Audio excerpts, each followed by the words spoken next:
Everyone knows of the big hitters in the RPG world, the Atlases, the Square Enix, and the Game Freaks. Very few times does a studio come out of nowhere and stun the gaming world.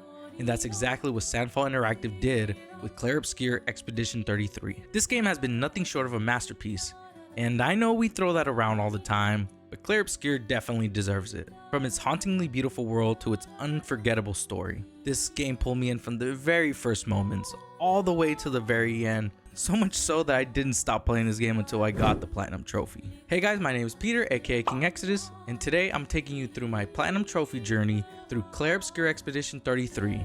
One of the most unique RPGs that I've played in quite a while. This game completely blew me away with its art style, combat, and emotional depth.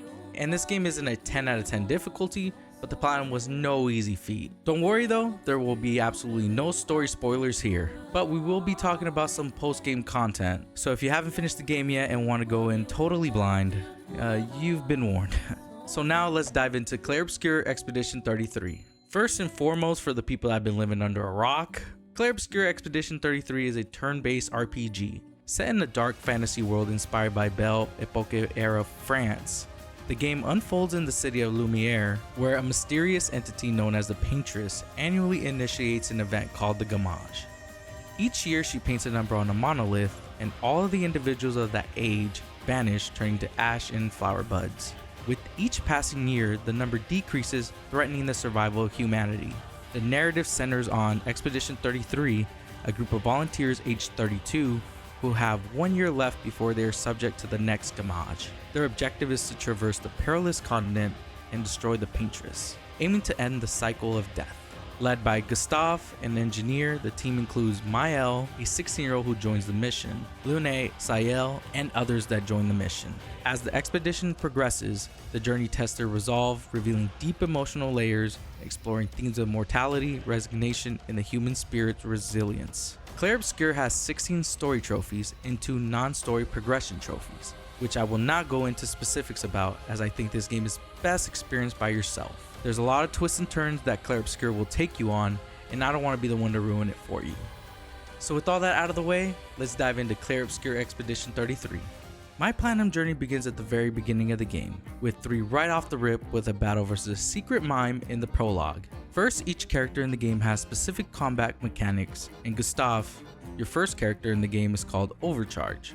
As Gustave attacks, his overcharge gauge fills up, and once you fill it up to 10, you unleash a fully charged overcharge attack, which will break the enemy's guard, getting me 2 trophies called Time to Spill Some Ink and Overcharge. With the attack landing, it will also secure my victory against the mime for the A Peculiar Encounter trophy. During my exploration of flying waters, I found a paint cage which serve as locked chests in the game, and that requires you to break 3 different locks that are scattered around the area and are not very difficult to find. After getting my loot, I secure the paint cage trophy. Upon completion of flying waters, you get access to upgrading your weapons. Using the required materials that you collect as you play the game, you can strengthen your weapons to better aid in battle. I usually don't upgrade my early weapons, but I knew I needed to do it to unlock the trophy Weapon Upgrade. Also at the camp, you unlock Consumption of Color of Lumina, which allows you to upgrade characters' Lumina, which is the name of the trophy as well. These Lumina points will aid in customization of Pictos, and that is a mechanic that completely changes how characters operate in battle. In Clair Obscur, there's moments throughout the game where you can check up on your expedition comrades and build your bonds with them. So the last thing I did at the camp was interact with the campfire and unlock a hangout scene with Lune for the Curious trophy. As I made my way around the game, I got my next trophy, Perfection, which is associated with Verso, a companion that joins your expedition. Like the Gustave trophy, this time you must get Verso's rank to S, and the way to do that is by dealing damage, dodging, and parrying in succession, which I will say isn't all that difficult. Gustave and Verso combat mechanics are both not that hard to figure out. During an optional boss fight, I was able to barely defeat him using my backup team and raising my team members level to 33, netting me the Expeditioner trophy. Like my Gustave trophy, during a battle versus a mime, I was able to fully use Lune's combat mechanic to its fullest. And as the mage of the team, she uses elemental moves which generate stains. These stains will appear on a wheel on the right, but some of her moves consume stains, so making sure you use moves that create stains 4 times in a row is the challenge here. Nevertheless, I was able to find the right combination to unlock the perfect flow trophy. Another combat trophy I got was Chroma Proficiency. This trophy is tied to using a gradient attack, which is a powerful attack that will unleash once you fill the gradient gauge. To fill the gauge, you will need to hit an opponent with 20 AP worth of attacks. The best way to get this trophy is just using non-damaging skills or doing it during a boss fight like I did. The next few will be relationship based, starting with Plane, Train, and Submarine, which just requires you to rank up your relationship to rank 6 with SKA, which serves as your traversal in the overworld. Of course, once you get to rank 6, you might as well get to rank 7 for the SKA trophy. Next, I reached rank 7 with all the rest of the team to get Sael, Lune, Mael, and Monoko. After all the relationship stuff, I got the Synergy trophy, and this is tied to Mael's combat specialty, which is the ability to switch your stance between stanceless, defensive, offensive, and virtuose, with each having different effects. So what you'll need to do is use her skill Pierce on a marked enemy while in virtuose stance. It can be a bit tedious since it's a lot of steps to get to it, and as you can see, I did it as I was the last one standing and refusing to revive my teammates, all for the love of the digital trophy. Next combat trophy I got was for Monoko, and his mechanic is the use of the bestial wheel. So each character has a skill tree that unlocks new skills, but Monoko's skills are unlocked by defeating certain enemies and getting their feet. Each skill has a corresponding mask type: balance, heavy, caster, and agile, and a number that will change the wheel. So your challenge is to hit 4 skills that are upgraded using the bestial wheel. Not super difficult, but this is best done when you have a wide array of skills. Nevertheless, after I collected a few feet, I conquered the wheel control trophy. At this point, I would end up finishing the game and start wrapping up my cleanup and post-game content. Starting with professional, which means to defeat a boss without taking any damage. Also, I got to level 66 with one of my characters, unlocking the Trailbreaker trophy. Now I started to tackle some of the post-game bosses, starting with Sprong, which is located in the overworld by the waters in between Crimson Forest and Blade's Graveyard. I didn't struggle too much to defeat him, and it netted me the Sprong trophy. Next, I found the 9 different Gestrels, which are NPCs that are mainly hidden in the overworld sections of the game. Once I found my last one, I got the Lost Gestrel trophy. Next was another post-game boss that was flying around by the flying casino called Serpentfar, or something like that. Now he was kind of difficult, I'm not gonna lie, but I built a pretty powerful Mael, so she finished this boss off for me, getting me the Aeon trophy. Next is another post-game boss that resides on the east side of the overworld called Chromatic Batank.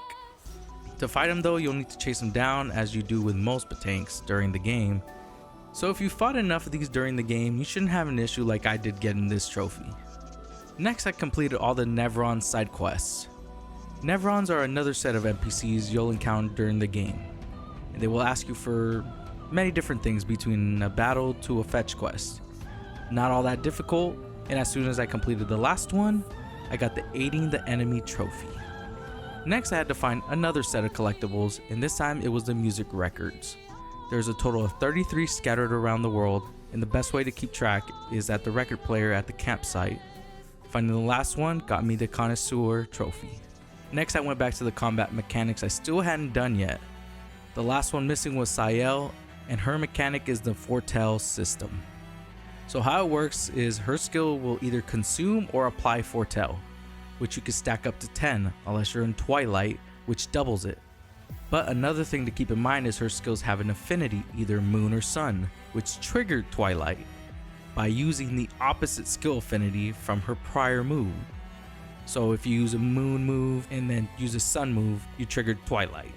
It's pretty confusing at first, which is why I struggled to use Sael, but once you get it figured out, oh, is it effective.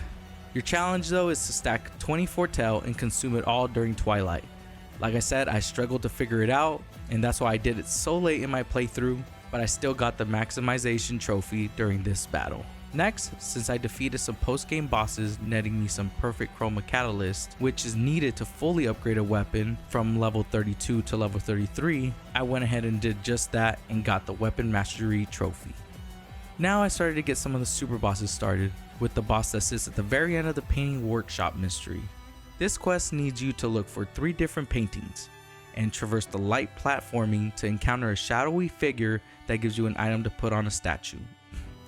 Once you've done this 3 different times, you'll encounter a very difficult boss, but I did defeat him, unlocking the Noir El Blanc trophy. Next I competed in and won all the Gestural games. The Gestural games are small minigames that you'll find scattered around the overworld. They span from obstacle courses, climbing, and racing.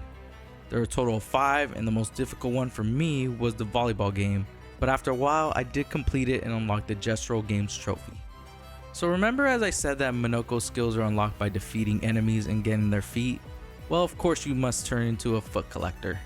As I was grinding for the last few challenges that await me, I completed Minoko's skill tree and unlocking the feet collection trophy. Now to get to some of the real challenges of Clair Obscur Expedition 33. First, Clair. She resides in the Flying Manor, but to battle her you need to defeat 4 mini bosses in the dungeon that aren't too difficult. Once Clair is accessible, be sure you're ready for this fight because she's tough. This took me a few tries, but eventually I learned her patterns and I was able to defeat her for the Clair trophy. Next up on my journey was the Endless Tower. This is a 33 trial tower that is split into 11 stages where you take on a combination of 3 enemies, except the last one. They aren't consecutive battles, and if you lose you can restart the trial again. This is a challenge, but not all that hard. It's just grindy, to be honest. I did eventually finish it to get the Endless trophy. Of course, the Endless Tower did not get me to the highest level I could get to, which you'll need to unlock the Survivor trophy. So I had to find a good spot to grind. Luckily for me, I did find one. Right in front of the final dungeon, there's a Gestural shopkeeper that you can fight that nets great experience and not very difficult. I repeatedly beat this shopkeeper until I reached level 99. Now with all fully leveled weapons, the perfect Pictos to hit for big damage, and skills to complement each of their skill sets, I felt I was ready to take on the final super boss, Simon. And after a while of trying, over and over and over again, I had to go back to the drawing board a few times to figure out a new strategy as well. But eventually, I did finally defeat Simon to unlock the Peace at Last trophy. After you defeat Simon, you'll find the final collectible, which is the journeys from all the prior expeditions. There are a total of 49 scattered throughout the game, and the final one for me was sitting behind Simon's stone, and like that, I finally unlocked the Platinum Trophy for Clair Obscur Expedition 33. This game was truly a ride, visually stunning, emotionally heavy, and the mature storytelling. It's one of those rare experiences that stick with you long after the credits roll. If you're thinking about going for the Platinum for yourself, I hope this video gives you a clear idea of what to expect. And if you've done it already, you know just how satisfying this Platinum Trophy really is. And if you like this video, consider giving it a thumbs up and subscribing to the channel for more gaming content, like my beginner's guide on Yakuza, which should be right here, or what YouTube thinks you'll like from my channel. Thank you for watching this video. Until next time, your boy King Exodus is out.